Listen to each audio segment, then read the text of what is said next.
Hello students, उम्मीद है आप सभी जो है बहुत अच्छे होंगे और आप सभी की पढ़ाई बहुत अच्छी चल रही होगी क्योंकि आप 12th क्लास में हैं, बोर्ड क्लास में हैं। और मैं ये नहीं मानता कि हमारे जो बोर्ड क्लास के स्टूडेंट हैं अपनी पढ़ाई नहीं कर रहे होंगे। कम से कम आप 3 घंटे 4 घंटे तो पढ़ाई एकदम रेगुलर रखिए, उससे कम नहीं होना चाहिए। मैं 3 घंटे 4 घंटे की बात कर रहा हूँ, जबकि अगर आप फिजिक्स केमिस्ट्री मैथ लेकर चल रहे हैं तो आपको कम से कम 5 घंटे से कम नहीं पढ़ना चाहिए। 5 घंटे तो एकदम रेगुलर कर लीजिए, ठीक है ना। और फिर अपनी पढ़ाई को जो है लगातार रखिए। अरे 24 घंटे है, 24 घंटे में से आपको 5 ही घंटे को तो निकालने की बात हो रही है। 24 घंटे में 5 घंटे निकाल दीजिए, बाकी समय खूब मौज मस्ती करिए। जितना सोना है सोइए, इधर उधर बर्थडे पार्टी ज्वाइन करने हैं, फिर शादी वगैरह में जाने हैं, कहीं भी जाने हैं जाइए, खूब मौज मस्ती करिए। लेकिन इन 5 घंटों को एकदम सेफ रखिए, ठीक है। क्योंकि अगर आप 5 घंटों को सेव करके नहीं चलेंगे, अपने ऊपर 5 घंटे नहीं देंगे, तो कहीं ना कहीं न केवल बोर्ड में बल्कि आगे आने वाले लाइफ में भी आपको दिक्कतें हैं, ठीक है ना। कम से कम 4 घंटा 5 घंटा अपने आप को फिक्स करके रखना ही चाहिए। अब देखिए स्टूडेंट्स, पिछला जो वीडियो गया था, पिछले वीडियो में हम लोगों ने क्या किया था कि रिलेशन एंड फंक्शन वाला जो चैप्टर है, फर्स्ट चैप्टर क्लास 12 का first chapter relation and function, संबंध एवं फलन, हम लोगों ने स्टार्ट कर लिया था। और इस चैप्टर को अच्छे तरीके से समझने के लिए 11वीं क्लास के जो भी बेसिक कंसेप्ट थे उनको मैंने आपको बता दिया था। जैसे ऑर्डर पेयर क्या होता है, इक्वालिटी ऑफ ऑर्डर पेयर क्या होता है, फिर उसके बाद रिलेशंस क्या होते हैं, रिलेशंस को मैंने बहुत अच्छी तरीके से समझाया था। कार्टेशियन प्रोडक्ट ऑफ सेट्स क्या होता है, ठीक है ना। फिर रिलेशन पे आधारित मैंने कुछ प्रश्न भी करा दिए थे, ठीक है। तो उम्मीद करते हैं कि आपको समझ में आ गया होगा। जो न्यू स्टूडेंट्स फर्स्ट टाइम इस वीडियो को देख रहे हैं, आपसे जरूर कहेंगे कि उस वीडियो को भी जाकर जो है देख लीजिए। इससे जस्ट बाद जो है, इससे जस्ट पहले का जो वीडियो है उसको जरूर देखिए, ठीक है। अब देखिए, जैसा कि हमने प्रीवियस वीडियो में आपको बताया था, रिलेशन को लेकर मैंने क्या बताया था कि अगर मान लीजिए ए से बी के बीच के रिलेशन की बात हो, तो ए से बी के बीच का जो रिलेशन आर होता है, ये आर क्या होता है, subset of A cross B होता है। ए बताया गया था, ए टू बी मतलब a relation from A to B is a subset of cross product of A और B, मतलब A and B, ठीक है ना। तो आप क्या समझ रहे हैं यहां से क्या समझ रहे हैं कि A व B के बीच का जो रिलेशन होगा, जो संबंध होगा, वो A क्रॉस B का क्या होगा, एक सबसेट होगा, उपसमुच्चय होगा। नाउ अब इस पे आधारित मैंने कुछ एग्जांपल्स आपको समझा दिए थे, ठीक है ना। 2-3 एग्जांपल्स मैंने आपको समझाए थे और आज एक आध 2 एग्जांपल और समझ लेते हैं। फिर क्लास 12 में एक्चुअल में क्या है इस चैप्टर में, उसको हम लोग समझते हैं, ठीक है। इसको अब ब्लैक वाला है। अब देखिए, मान लीजिए स्टूडेंट एक सेट हम दे रहे हैं आपको, सेट ए, और इसमें 1 2 3 4 5 6 ये एलिमेंट्स हैं और एक रिलेशन डिफाइन किया गया। अभी तक जो हम लोग रिलेशन पढ़े थे वो ए से बी तक पढ़े थे, ए से बी तक। लेकिन मैंने आपको बताया था ना कि किसी स्टूडेंट का क्वेश्चन में भी उठ सकता है कि सर क्या हमेशा रिलेशन को डिफाइन करने के लिए 2 सेट का होना जरूरी है। तो पहली बात तो ये बात बिल्कुल सही है कि किसी रिलेशन को डिफाइन करने के लिए 2 सेट का होना जरूरी है। तो अगला क्वेश्चन ये होगा कि क्या वो दोनों सेट हमेशा अनइक्वल ही होने चाहिए, क्या अलग अलग ही होने चाहिए। तो ये जरूरी नहीं है। यहां पे मैं कहूंगा नहीं, एक ही सेट 2 बार हो सकते हैं, मतलब एक सेट का उसी सेट के साथ रिलेशन डिफाइन किए जा सकते हैं। समझ में आ रहे हैं ना। तो देखिए, मतलब ये मैं कहना चाह रहा हूं कि ए का केवल बी से रिलेशन नहीं, आप ए का ए से भी रिलेशन डिफाइन कर सकते हैं या बी का केवल बी से भी रिलेशन डिफाइन कर सकते हैं। अगर ए से बी तक रिलेशन तो उसको बोलेंगे a relation A from B, जबकि यहां पर क्या होगा, अ रिलेशन ए फ्रॉम ए, मतलब तब इसको क्या बोला जाता है, relation on A, relation on A, इसको ये बोला जाएगा। मतलब ए पर संबंध, इसको क्या बोला जाएगा, ए पर संबंध। उसी तरह से इसको क्या बोले जाएंगे, relation on B, relation on B मतलब बी पर संबंध।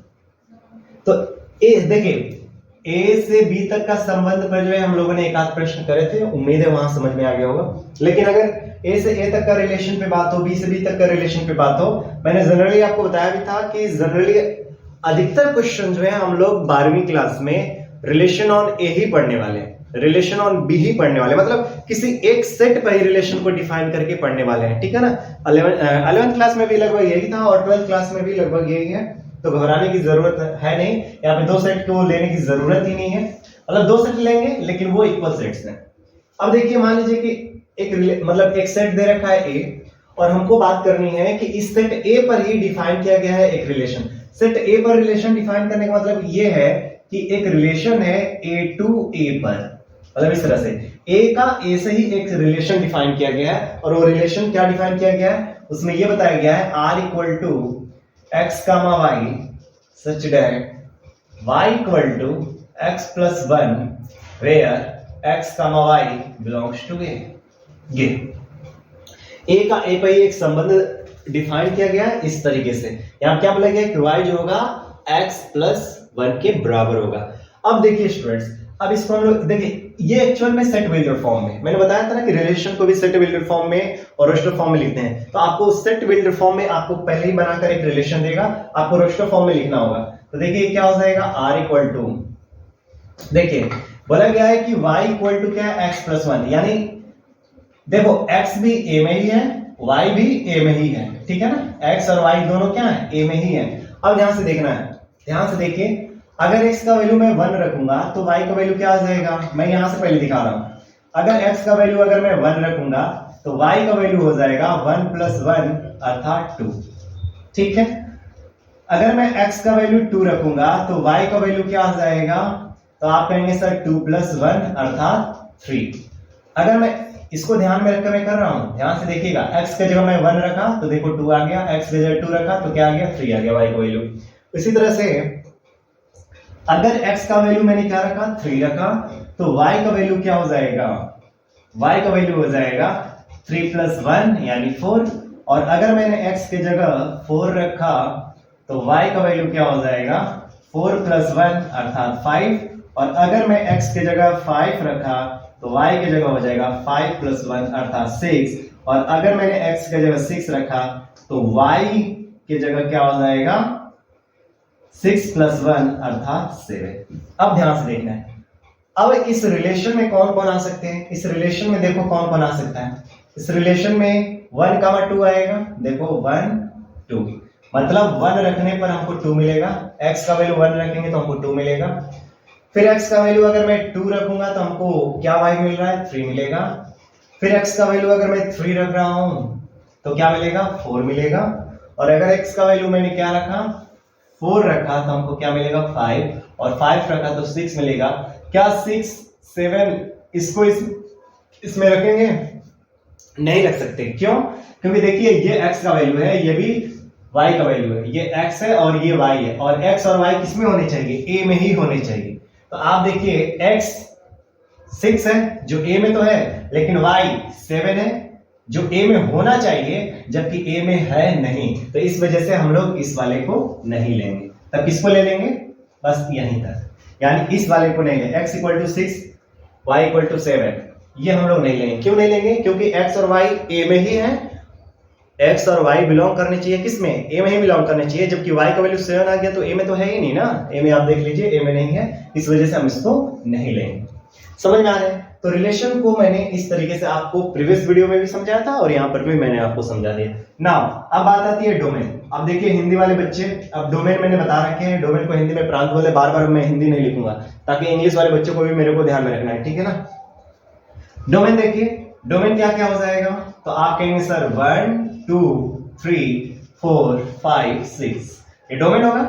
मैंने बताया था ना डोमेन क्या होता है। डोमेन क्या होता है, जो रिलेशन दे रखे हैं उसमें जो ऑर्डर पेयर है, उन जितने भी ऑर्डर पेयर दे रखे हैं उन सभी ऑर्डर पेयर्स के फर्स्ट एलिमेंट का जो सेट होता है उसको हम लोग क्या बोलते हैं, डोमेन बोलते हैं। मैंने क्या बोला, रिलेशन में जो भी ऑर्डर पेयर आपको दिखाई दे रहे हैं उन सभी ऑर्डर पेयर के जो फर्स्ट एलिमेंट्स होते हैं उनके सेट क्या होता है, डोमेन।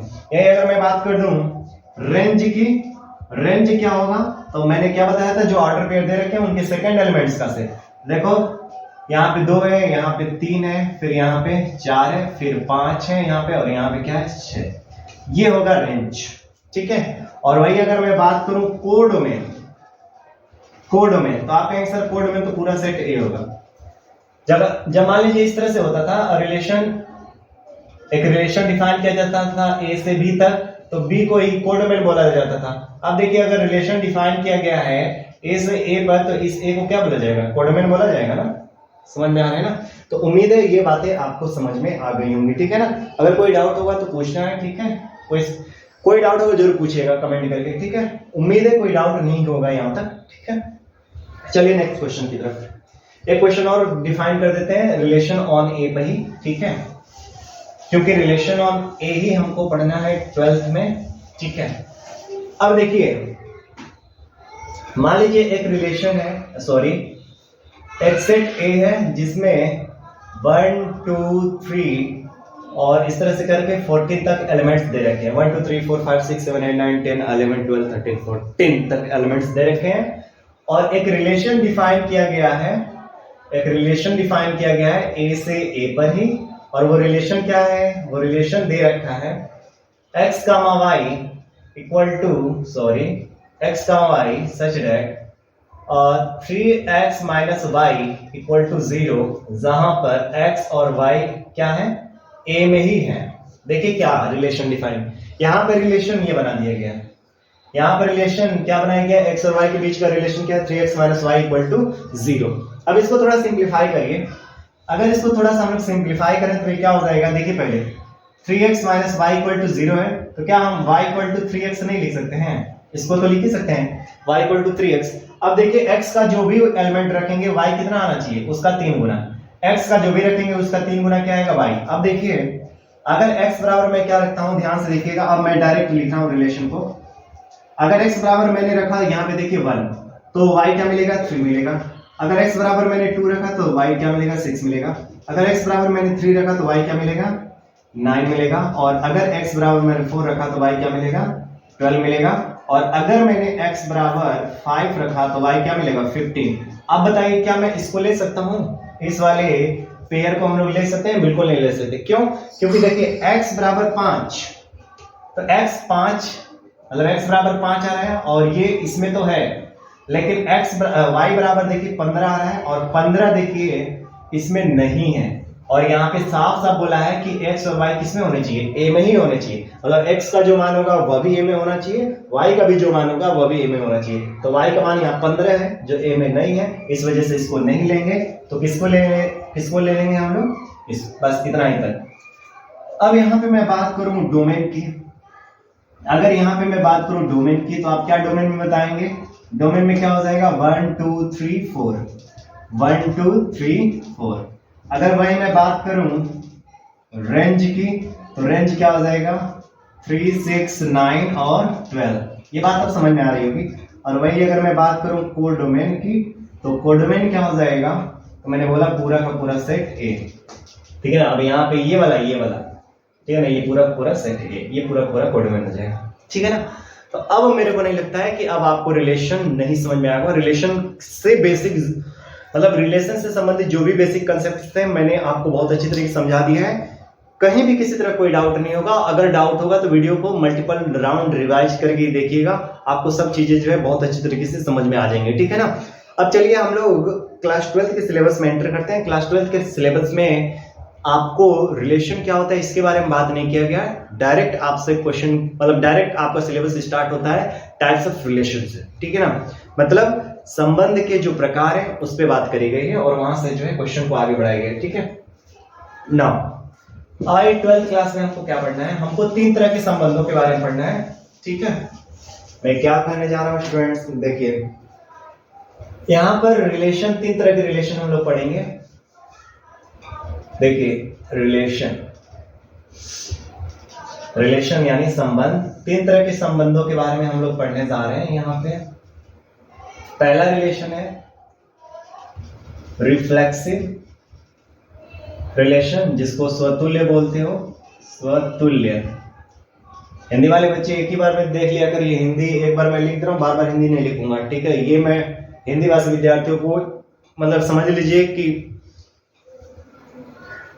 मैं जोर देकर कह रहा हूं कि आपको ये काम करना ही है। एक बार हिंदी देख लीजिए, दोबारा जो है आपको अंग्रेजी पे ही फोकस करिए, क्योंकि आपको आगे जाकर जो है हायर मैथमेटिक्स से जब भी पढ़ाई करेंगे तो वहां पे कंप्लीटली इंग्लिश टू इंग्लिश मिलने वाली है। तो अभी से थोड़ा इंग्लिश पे जो है ना जोर लगाकर जो है आराम से पढ़ाई करिए, ठीक है ना।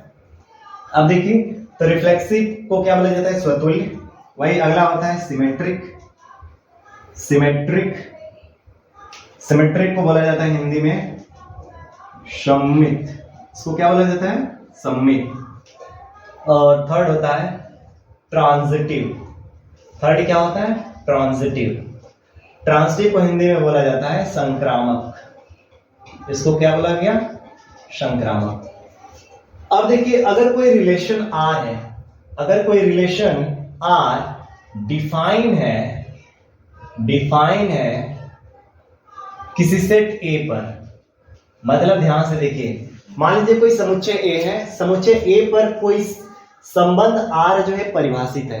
कहने का मतलब ये है कि मान लेते हैं एक रिलेशन है जो कि ए से ए पर ही क्या है? परिभाषित है, ठीक है ना। एक संबंध जो ए से ए पर ही परिभाषित है, उस संबंध को स्वतुल्य संबंध कब कहा जाएगा?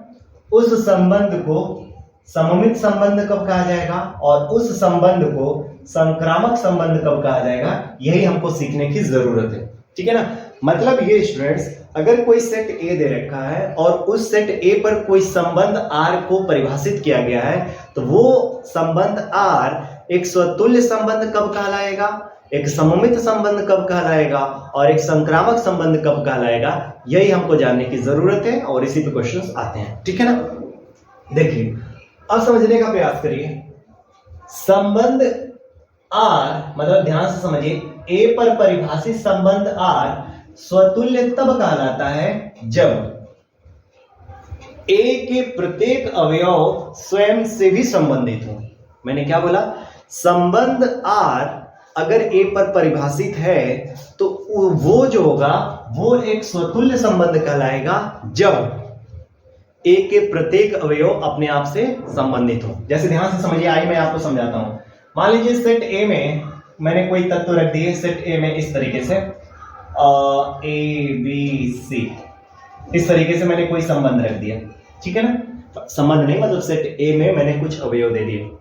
अब क्या बोला गया है कि सेट ए पर परिभाषित ये जो संबंध आर है, ये क्या कहलाएगा? रिफ्लेक्सिव कहलाएगा, स्वतुल्य कहलाएगा यदि ए के प्रत्येक अवयव अपने आप से ही संबंधित हो, अर्थात ए से ही संबंधित हो, बी से ही संबंधित हो और सी से ही संबंधित हो। तो ऐसे कंडीशन में ये जो रिलेशन होगा, इस रिलेशन को हम लोग स्वतुल्य बोलेंगे। समझ में आ रहे ना? अर्थात ए से ए पर परिभाषित जो संबंध आर है, अगर उसमें ए कमा ए, फिर बी कमा बी और सी कमा सी ये दिखाई देते हैं, तो नो डाउट आप बोल सकते हैं कि ये जो संबंध आर होगा वो एक तरह का स्वतुल्य संबंध होगा। स्वतुल्य, समझ में आ रहा है? स्व मतलब अपना ही होता है, समझ में आ रहा है ना। तो स्वतुल्य संबंध में क्या है? स्वतुल्य संबंध में ये है कि सेट ए के प्रत्येक अवयव अपने आप से भी संबंधित। देखिए ना, सेट ए का एक अवयव है ए से संबंधित है कि नहीं? बिल्कुल। सेट ए का एक अवयव है बी से संबंधित है कि नहीं? बिल्कुल। सेट ए का एक अवयव है सी से संबंधित है कि नहीं? बिल्कुल। समझ में आ रहा है ना? तो इस तरह के संबंध को क्या बोला जाएगा?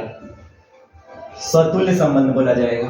समझ में आ रहा है ना? और ये for all A belongs to A, मतलब इसका मतलब ये है कि A के प्रत्येक अवयव के लिए, मैं इसको एकदम पूरी भाषा में लिख दे रहा हूं, A के प्रत्येक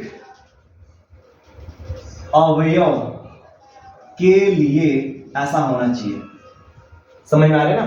A के जितने भी अवयव हैं, सभी अवयव के लिए ऐसा होना चाहिए कि सभी अवयव अपने आप से संबंधित हों, तब उसको आप स्वतुल्य बोल देंगे, नो डाउट। अगर मैं बात करूं सिमेट्रिक, तो मान लेते हैं कि अगर रिलेशन में a कामा बी दिखाई दे रहा है, अगर a comma B belongs to R है, ध्यान से सुनिए, ये होना चाहिए यदि a comma B belongs to R है तो हमको b comma a also belongs to R होना ही चाहिए। समझ में आ रहे ना? मतलब अगर a कमा b बिलोंग्स टू r है तो b कमा a बिलोंग्स टू r होना ही चाहिए, तभी ये रिलेशन जो होगा क्या हो जाएगा, सममित होगा।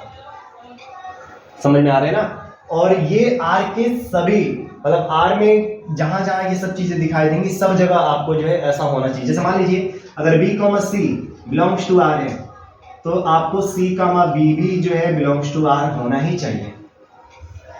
समझ में आ रहा है ना।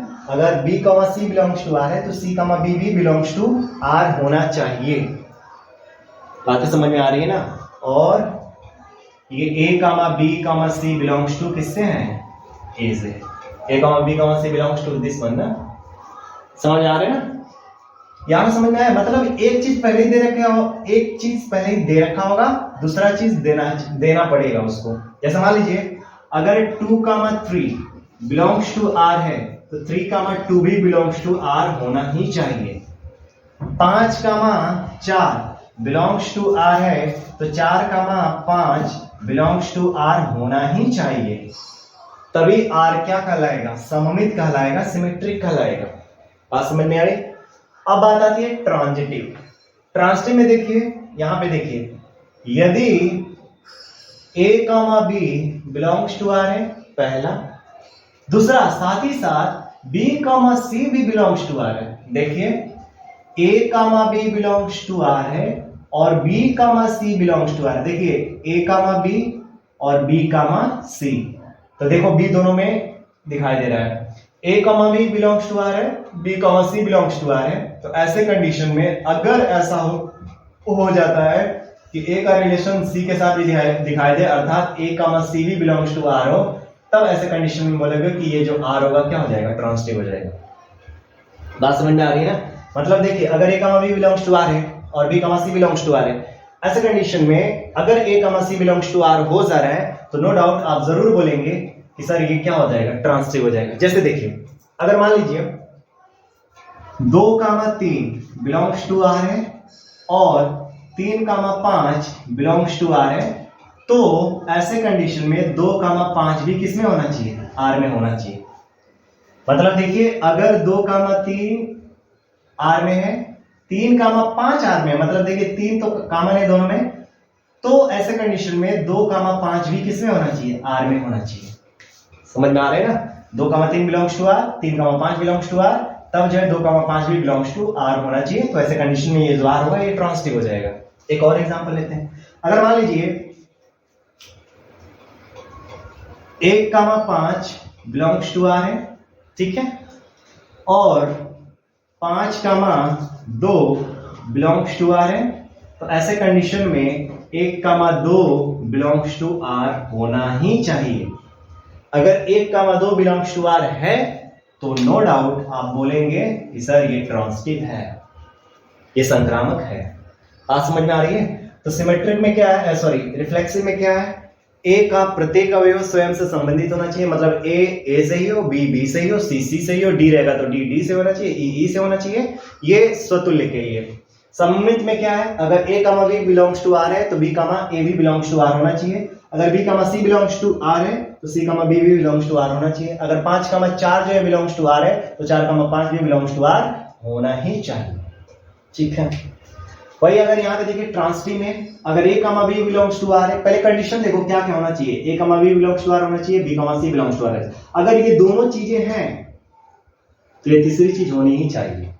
मैंने क्या बोला, अगर ये दोनों चीजें हैं तो ये तीसरी चीज अपने आप होनी चाहिए। अगर मान लीजिए इसमें से केवल एक ही चीज दे रखा हो, अगर केवल एक ही चीज दे रखा हो तो ऐसे कंडीशन में, मतलब मान लीजिए ये दे रखा हो लेकिन ये ना दे रखा हो, बस ऐसे ही दे दे a comma b belongs to r है और फिर आपको दे दे रहा a comma c belongs to r है, तो ऐसे कंडीशन में देखिए, ध्यान से देखिए,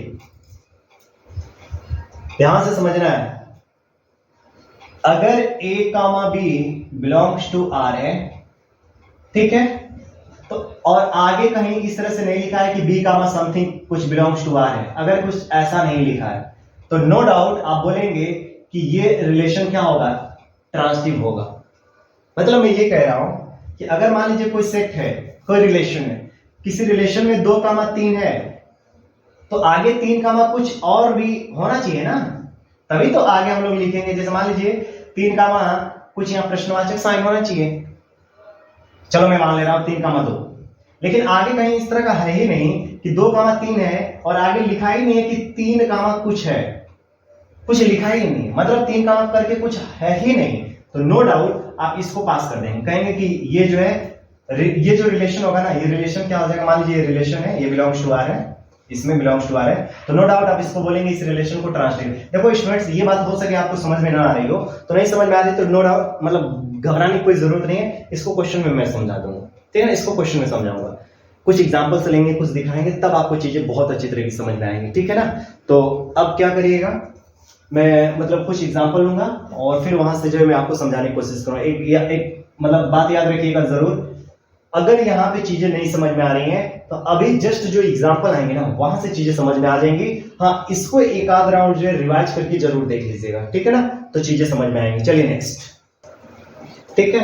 अब देखिए इस क्वेश्चन को ध्यान से देखिएगा, एक सेट ए है जिसमें एलिमेंट्स ए कामा बी कामा सी है, ठीक है ना, और इसमें क्या किया गया है स्टूडेंट्स, इस सेट ए पर जो है 5 वो रिलेशन जो है आपको डिफाइन करके दे रखा है, 5 रिलेशन आपको डिफाइन कर रहा है, R1 R2 R3 R4 R5, और इन रिलेशन को बताना है कि इसमें से कौन रिलेशन जो है रिफ्लेक्सिव है, ट्रांसिटिव है और सिमेट्रिक है, ठीक है ना, यही आपको बताना है, कौन रिफ्लेक्सिव है, कौन सिमेट्रिक है, कौन ट्रांसिटिव है, इसी तरह के आपको बताने हैं, ठीक है ना, कौन तीनों है, ठीक है।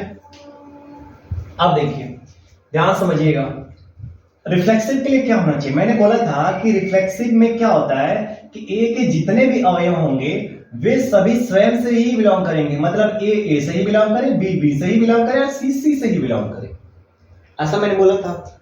अब देखिए रिलेशन R1 में देखिए क्या ऐसा है, क्या ए है, बी है और सी है, ऐसा बिल्कुल दिखाई दे रहा है कि नहीं, अगर दिखाई दे रहा है तो नो डाउट ये आप बोलेंगे कि ये रिफ्लेक्सिव तो है, क्या है, रिफ्लेक्सिव यानी स्वतुल्य तो है, ठीक है ना, ये स्वतुल्य है, क्लियर।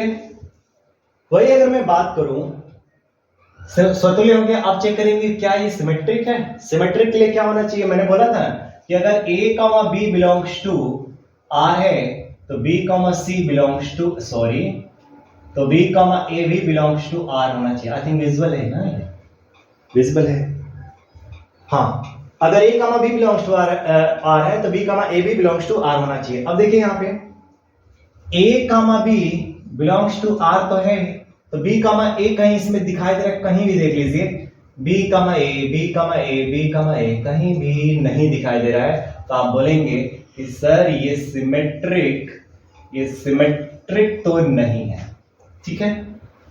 देखिए ना, सिमेट्रिक a कामा b है तो b कामा a कहीं दिखाई दे रहा है, नहीं दिखाई दे रहा, मतलब ये सिमेट्रिक नहीं है। ट्रांसिटिव के लिए मैंने क्या बोला था, ट्रांसिटिव के लिए क्या मैंने बोला था, ध्यान से देखिए, एक शॉर्ट ट्रिक मैं बता रहा हूं, थोड़ा ध्यान से समझिएगा। अगर आपको रिफ्लेक्सिव हो गया है तो रिफ्लेक्सिव वालों को काट दो, रिफ्लेक्सिव हो गया है तो रिफ्लेक्सिव वालों को काट दो और बाकिया का ध्यान दो, ठीक है ना, इन सबको काट दो, ये शॉर्ट ट्रिक टाइप है, मतलब नहीं तो कंफ्यूजन बहुत ज्यादा हो जाता है, ठीक है, इस वजह से मैं बोल रहा हूं रिफ्लेक्सिव वालों को हटा दीजिए।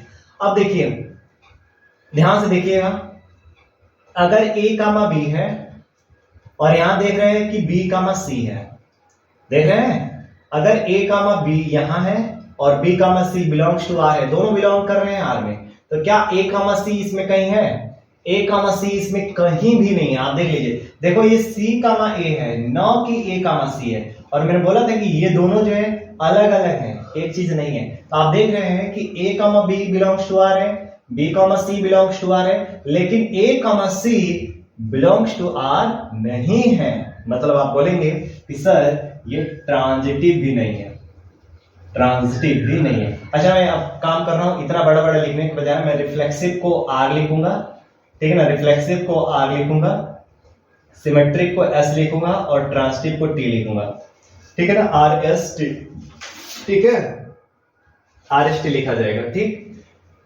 तो देखिए ये पहला रिलेशन क्या है, पहला रिलेशन जो है रिफ्लेक्सिव है, लेकिन ना तो सिमेट्रिक है ना तो ट्रांसिटिव है, तो इसको दिखाएंगे कैसे, इस शॉर्ट फॉर्म में हम कैसे इसको दिखाएंगे, इसको देखिए ऐसे दिखाएंगे, देखो RST मैं ऐसे लिख दूंगा, रिफ्लेक्सिव तो होगा, मतलब जिसके ऊपर सही का निशान होगा वो रिफ्लेक्सिव है, सिमेट्रिक नहीं है, ट्रांसिटिव नहीं है, क्रॉस करने का मतलब नहीं। अब आइए यहाँ पे देखिए, यहाँ पे हम लोग चेक करते हैं आर एस टी, तीनों का चेक होगा कि रिफ्लेक्सिव है कि नहीं है, सिमेट्रिक है कि नहीं है और ट्रांसिटिव है कि नहीं है। ठीक, अब देखिए रिफ्लेक्सिव के लिए क्या होना चाहिए, ए होना चाहिए, बी होना चाहिए, सी होना चाहिए, लेकिन इसमें तो ऐसा नहीं है, ए नहीं है, बी नहीं है ना, ऐसा नहीं है। तो आप बोलेंगे कि सर ये रिफ्लेक्सिव तो नहीं होगा। सिमेट्रिक के लिए क्या होना चाहिए, अगर ए कामा बी है तो बी कामा ए भी होना चाहिए। हाँ देखो यहीं पर है, अगर ए कामा बी है तो बी कामा ए है, ये बात बिल्कुल सही होगी। उसी तरह से अगर ए कामा सी है तो सी कामा ए भी होना चाहिए, तो देखो ए कामा सी है तो सी कामा ए भी है, तो बिल्कुल सिमेट्रिक होगा। बात आती है कि सर ट्रांजिटिव, तो देखिए ट्रांजिटिव के लिए क्या है, यहीं पे देख लीजिए ना, अगर A comma B belongs to R2 है और B comma A belongs to R2 है, तो ए कामा ए भी जो है किसमें होना चाहिए, ए कामा ए भी इसमें होना चाहिए। बात समझ पा रहे हो आप? मैंने बोला था ना कि अगर A comma B belongs to R है, B comma A belongs to R है, यहाँ पे मैं दिखा रहा हूँ, and B comma A belongs to R है। मैंने बोला था कि जब ये और ये सेम रहे तो ये भी किसमें होना चाहिए, R में होना चाहिए, अर्थात ए comma A belongs to R होना चाहिए, बट ऐसा तो नहीं है इसमें। तो आप बोलेंगे सर ट्रांसिटिव भी नहीं होगा, ठीक है ना, ट्रांसिटिव भी नहीं होगा। तो देखिए रिफ्लेक्सिव भी नहीं है, सिमेट्रिक है और ट्रांसिटिव नहीं है, ठीक है। अब देखिए ये R3 पे आकर चेक कर लीजिए एक बार, R3 पे अगर आप चेक करेंगे तो आप देखिए ये रिफ्लेक्सिव तो नहीं है, यहां पर भी हम लोग देख ले रहे हैं RST, रिफ्लेक्सिव नहीं है, देख लो, क्योंकि ए नहीं है, बी नहीं है, सी नहीं है, रिफ्लेक्सिव नहीं है। सिमेट्रिक की मैं बात करूं, सिमेट्रिक के लिए क्या है, अगर ए कामा बी है तो बी कामा ए भी होना चाहिए। मैंने क्या बोला, अगर ए कामा बी है तो बी कामा ए भी होना चाहिए, जबकि ऐसा तो नहीं है, तो आप बोलेंगे सर सिमेट्रिक भी नहीं है। और ट्रांसिटिव के लिए क्या है, अगर ध्यान से देखिए यहीं से मैं दिखा रहा हूं, अगर A comma B belongs to R है and B comma C belongs to R है, मतलब देखिए ये और ये सेम है, तो ये वाला क्या होना चाहिए, अर्थात implies A comma C belongs to R होना चाहिए। मतलब ए कामा सी इसमें तो है ही नहीं ना, ए कामा सी नहीं है, मतलब आप कहेंगे सर ट्रांसिटिव भी नहीं है। तो ये जो R3 रिलेशन है न तो रिफ्लेक्सिव है, न तो सिमेट्रिक है और ना ही ट्रांसिटिव है, ठीक है। अब वहीं मैं बात करूं R4 में अगर मैं बात करूं तो R4 में अगर आप ध्यान से देखिए, यहीं से आपको सब चीजें क्लियर हो जाएंगी, ठीक है। ध्यान से देखिए, यहीं से आपकी कई चीजें क्लियर होने जा रही हैं। यहां पर भी हम लोग चेक करते हैं RST। अब देखिए क्या ये रिफ्लेक्सिव है, तो रिफ्लेक्सिव नहीं है। रिफ्लेक्सिव होने के लिए मैंने बताया था कि ए के जितने भी अवयव हैं सभी अवयव का स्वयं से संबंध होना चाहिए। यहां पे देखिए ए में 3 अवयव हैं, ए बी सी, तो ए का ए के साथ तो संबंध दे रखा है, लेकिन बी का बी के साथ नहीं दे रखा है, सी का सी के साथ नहीं दे रखा है, तो इस वजह से आप कहेंगे कि सर ये रिफ्लेक्सिव तो नहीं है। सिमेट्रिक, बताइए सिमेट्रिक है क्या, तो सिमेट्रिक है कि नहीं है आप डिसाइड करिए। तो ये सिमेट्रिक होगा, क्यों होगा, क्योंकि देखिए अगर ए में है, ए बिलोंग्स टू R है, तो इसका रिवर्स भी करेंगे तो क्या आएगा, ए comma A belongs to R। समझ में आ रहे हैं ना, मतलब ये सिमेट्रिक तो होगा। अब मैं बात करूं कि क्या ये ट्रांजिटिव है, क्या ये ट्रांजिटिव है, तो मैं तो बोलूंगा कि यस ये ट्रांजिटिव भी जाएगा। क्यों, क्योंकि देखिए मैंने बोला था कि अगर A comma B belongs to R है और B comma C belongs to R है, तो A comma C belongs to R होना चाहिए। यहां पे दे रखा है A comma A belongs to R है और आगे दे ही नहीं रखा है कि B comma C belongs to R, ये तो दे ही नहीं रखा है। अगर भैया ये देता तब ना हम तीसरे की निष्कर्ष निकालते। समझ में आ रहे हैं ना, यही पॉइंट मैं अभी जस्ट समझाने की कोशिश कर रहा था, इससे जस्ट यहाँ पे नहीं बोला था कि जब मैं एग्जांपल दूंगा तो समझाऊंगा, तो मैं यही पॉइंट समझाने की बात कर रहा था कि अगर देखो ये होने के लिए ये दोनों कंडीशन देना ही चाहिए, ये होने के लिए ये दोनों कंडीशन होना ही चाहिए, लेकिन आप देखिए ना बस यही दे रखा है, ये तो दिया ही नहीं ना। और अगर ये दिया ही नहीं तो आप इसी आधार पे आप डायरेक्ट बोल दीजिए कि वो क्या है, ट्रांसिटिव होगा। समझ में आ रहे हैं ना, आप क्या बोल देंगे कि ट्रांसिटिव होगा। एक बार हम भी चेक कर लें, ठीक है ना, हाँ बिल्कुल सही है, ठीक है ना, कहीं भी इसमें गड़बड़ी नहीं है। मैंने भी चेक करके आपको क्लियर कर लिया कि आपको समझ में आ रही है कि नहीं बातें, और हम भी क्लियर हो गए। कि आपको मतलब सही से एक्सप्लेनेशन मिला कि नहीं? बिल्कुल सही, कहीं दिक्कत नहीं है। मैंने क्या होता है देखो, जनरली मैंने देखा है यहाँ पे अधिकतर टीचर्स लोग भी मिस्टेक्स कर देते हैं, ठीक है ना, अधिकतर टीचर्स लोग भी मिस्टेक कर देते हैं। इवन कि जब फर्स्ट टाइम मैं भी एज ए स्टूडेंट पढ़ रहा था तो मैं भी इसको लेकर जो है मैंने मतलब ना तो रिफ्लेक्सिव माना, ना तो सिमेट्रिक माना, ना तो ट्रांसटिव माना, मैंने ऐसे कर दिए थे अपने स्टूडेंट लाइफ में, ठीक है। लेकिन बाद में समझ में आया कि एक चीज दे रखा है, देखो तीसरा होने के लिए दो चीजों का देना जरूरी है। अब उसने केवल एक ही चीज दे रखा है, दूसरा दिया ही नहीं है, तो तीसरा का निष्कर्ष कहां से? तीसरा का निष्कर्ष तब निकलेगा ना जब दो लोग दे रखे हो, तब ना तीसरा का निष्कर्ष निकालेंगे, क्योंकि ट्रांसटिव होने के लिए दो चीज को पहले ही देना पड़ेगा। ए comma B belongs to R है तो B comma C belongs to R होना ही चाहिए, तब आप ए कमा सी बिलोंग्स टू आर है कि नहीं है तब आप चेक कर सकते हैं। लेकिन यहाँ पे क्या है, A comma B belongs to R दे रखा है लेकिन B comma C belongs to R दे ही नहीं रखा है, तो नो डाउट आपको बोल देना है कि वो क्या होगा, ट्रांसटिव हो जाएगा। अब यहां पर देखिए, अब यहां पर अगर देखेंगे आर एस टी, अब देखिए क्या ये रिफ्लेक्सिव होगा? आप बोलेंगे नो सर रिफ्लेक्सिव हो ही नहीं सकता, क्यों? क्योंकि बी भी नहीं है, सी सी नहीं है, ए नहीं है ना, तो ये नहीं है तो रिफ्लेक्सिव नहीं। सिमेट्रिक के लिए क्या होना चाहिए? अगर B comma C belongs to R है तो सिमेट्रिक कहता है कि सी कमा बी भी बिलोंग्स टू आर होना ही चाहिए। अगर ये दे रखा है तो ये एकदम मस्ट है कि होना ही चाहिए, लेकिन यहाँ पे तो ऐसा नहीं है। आप बोलेंगे नहीं सर ये तो सिमेट्रिक भी नहीं है। ट्रांसटिव की बात है, ट्रांसटिव में देखिए मैंने बोला ना कि कम से कम दो कंडीशन देने चाहिए, यहाँ पे तो एक ही कंडीशन दे रखा है ना, मतलब अगर B comma C belongs to R है और दूसरा भी तो कुछ देना चाहिए, सी कामा कुछ करके देना चाहिए था ना, लेकिन ये बात दे ही नहीं रखा है। अगर ध्यान से समझिए मैं क्या समझाना चाह रहा हूं, अगर B comma C belongs to R है और C comma something belongs to R होता तब ना हम तीसरा निष्कर्ष निकालते, अर्थात इसके और इसके, मतलब इन दोनों को पहले देगा तभी तो तीसरा निष्कर्ष निकलेगा। लेकिन यहाँ पे क्या है, केवल एक ही दे रखा है, दूसरा दे ही नहीं रखा है, तो तीसरे की गुंजाइश करने की जरूरत ही नहीं है। तो आप नो डाउट ऐसे कंडीशन में इसको बोल दिया जाता है कि ये ट्रांजिटिव है। समझ में आ रहा है ना? ऐसे कंडीशन में इसको क्या बोला जाएगा कि ये ट्रांजिटिव है। क्लियर है? बात समझ में आ रही है ना? तो ये है आपका रिलेशन पे आधारित। तो रिफ्लेक्सिव क्या होता है, सिमेट्रिक क्या होता है, ट्रांजिटिव क्या होता है, उम्मीद है आपको समझ में आया होगा। अच्छा देखिए इसमें कोई भी ऐसा क्वेश्चन नहीं है जो कि रिफ्लेक्सिव भी हो, सिमेट्रिक भी हो और ट्रांजिटिव भी हो, इस तरह का कोई आपको नहीं है, ठीक है ना?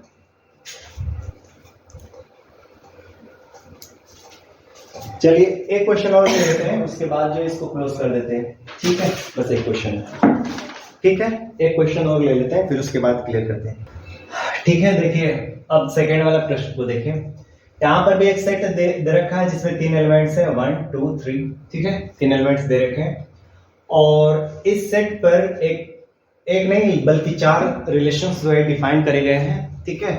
और इन रिलेशन में भी आपको बताना है कि कौन रिफ्लेक्सिव है, कौन सिमेट्रिक है, कौन ट्रांजिटिव है, ठीक है?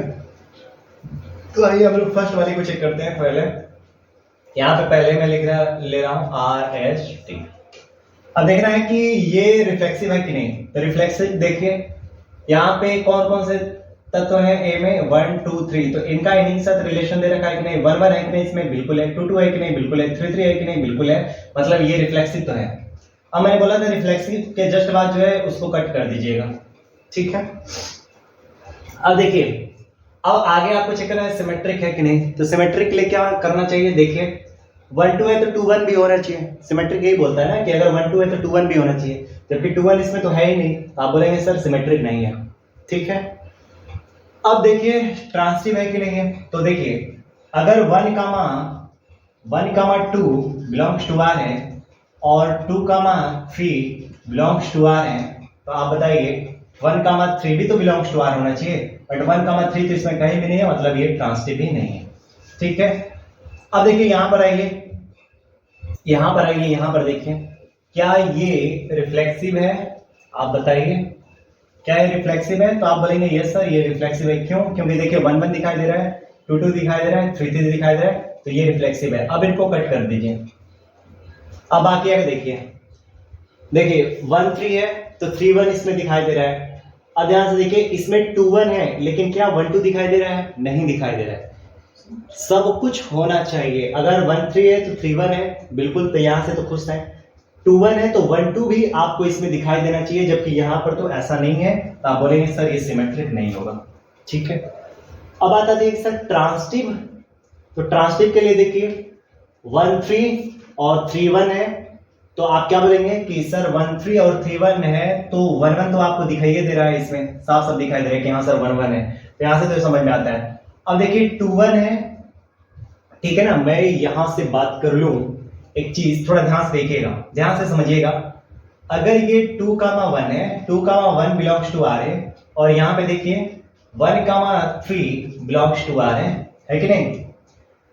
ध्यान से देखिए 2 1 बिलोंग्स टू आर है और 1 3 बिलोंग्स टू आर है, तो 2 3 भी बिलोंग्स टू आर होना चाहिए, 2 3 बिलोंग्स टू आर होना चाहिए, जबकि 2 3 बिलोंग्स टू आर तो नहीं, कहीं भी दिखाई दे रहा है, मतलब ये ट्रांसटिव नहीं है। समझ में आ रहे हैं ना। रिफ्लेक्सिव तो है, सिमेट्रिक नहीं है और ट्रांसटिव नहीं है। मैं एक बार चेक कर लूं तो बिल्कुल सही मैंने बताया, रिफ्लेक्सिव है लेकिन ना तो सिमेट्रिक है ना तो ट्रांसटिव है। क्लियर है ना। अब देखिए ये R3 में देख लीजिए, यहां पर भी हम लोग चेक कर लें RST, तो रिफ्लेक्सिव तो ये साफ साफ दिख रहा है कि नहीं है, क्योंकि 1 1 नहीं दिखाई दे रहा है, 2 2 नहीं, 2 2 तो दिखाई दे रहा है लेकिन 3 3 दिखाई नहीं दे रहा है बिल्कुल। अब देखिए आपको क्या दिखाई देना चाहिए, सिमेट्रिक है कि नहीं, तो सिमेट्रिक है। यहाँ पे देखो 2 2 है, तो इसका उल्टा करोगे तो 2 2 ही आएगा बिल्कुल, तो वो सिमेट्रिक होगा। यहां से देखिए 3 1 है तो 1 3 भी दिखाई दे रहा है बिल्कुल, ये सिमेट्रिक है। अब आता देख सर, अब अगर मैं चेक करूं ट्रांसटिव के लिए, ट्रांसटिव को लेकर, तो यहां से देखिए ट्रांसटिव को लेकर 3 1 बिलोंग्स टू आर है और 1 3 बिलोंग्स टू आर है, तो ये 3 3 भी तो बिलोंग्स टू आर होना चाहिए, लेकिन 3 3 बिलोंग्स टू आर नहीं है, तो रिफ्लेक्सिव तो है नहीं है, ट्रांसटिव भी नहीं है, लेकिन सिमेट्रिक है। अब आइए यहां पर आइए RST। अब देखिए रिफ्लेक्सिव तो नहीं है, क्योंकि 1 1 नहीं है, 2 2 नहीं है, 3 3 नहीं है, रिफ्लेक्सिव नहीं है।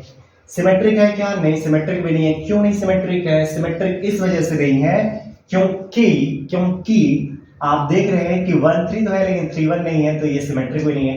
ट्रांसटिव होगा कि नहीं, आप कहेंगे सर ट्रांसटिव होगा, क्यों, क्योंकि देखिए 1 3 बिलोंग्स टू आर है और 3 3 बिलोंग्स टू आर है, तो देखिए ये चीज सेम है, तो ये चीज भी तो आना चाहिए ना, 1 3 आना चाहिए, तो 1 3 इसमें है नहीं, देखिए 1 3 है ना, ये क्या हो जाएगा, ट्रांसटिव हो जाएगा।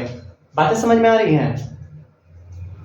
देखिए 1 3 बिलोंग्स टू आर है, सॉरी इसमें नहीं, इस आर में 1 3 बिलोंग्स टू आर है, 3 1 belongs to 3 belongs to R है, तो 1 3 भी बिलोंग्स टू आर होना चाहिए, तो बिल्कुल सही तो है, 1 3 बिलोंग्स टू आर नहीं है, ये दिख ही रहा है, तो इस वजह से आप कहेंगे सर ये ट्रांसटिव है।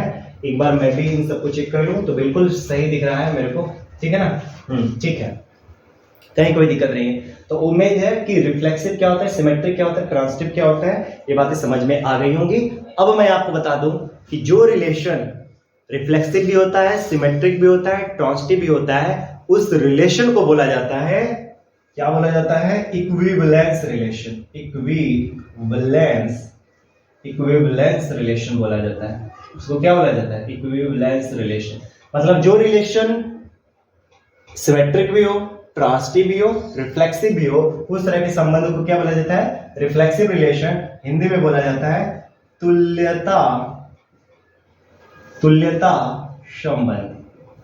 मतलब जो तीनों स्वतुल्य भी हो, सममित भी हो और संक्रामक भी हो, उसको तुल्यता संबंध बोला जाएगा। अभी तक तो ऐसा कोई संबंध दिखा नहीं जो तीनों हो, ठीक है ना। तो अगले लेक्चर में हम लोग देखेंगे कि कौन ऐसा रिलेशन है जो तीनों है, और इस तरह के ढेर सारे रिलेशंस हम लोग देखने वाले हैं जो तीनों होगा, ठीक है ना। तो आज के वीडियो में स्टूडेंट्स अगर कोई डाउट होगा तो जरूर पूछताछ करिएगा। इस वीडियो को मैं बहुत रात में शूट कर रहा हूँ, इस वजह से बहुत थकान सा फील हो रहा था और मैं बहुत आराम से जो चीज़ें पढ़ाया हूँ, ठीक है ना। तो कोई भी डाउट होगा स्टूडेंट्स तो फिर भी आप बता दीजिएगा, ठीक है ना। अगर कोई डाउट होगा तो क्वेश्चन जरूर पूछताछ करिएगा, ठीक है। वैसे कोई डाउट नहीं होना चाहिए, फिर भी अगर कोई डाउट है तो कमेंट्स बॉक्स में कमेंट कर दीजिएगा, मैं वहां से जो है आपके क्वेश्चंस को क्लियर कर दूंगा, ठीक है। Okay, bye bye.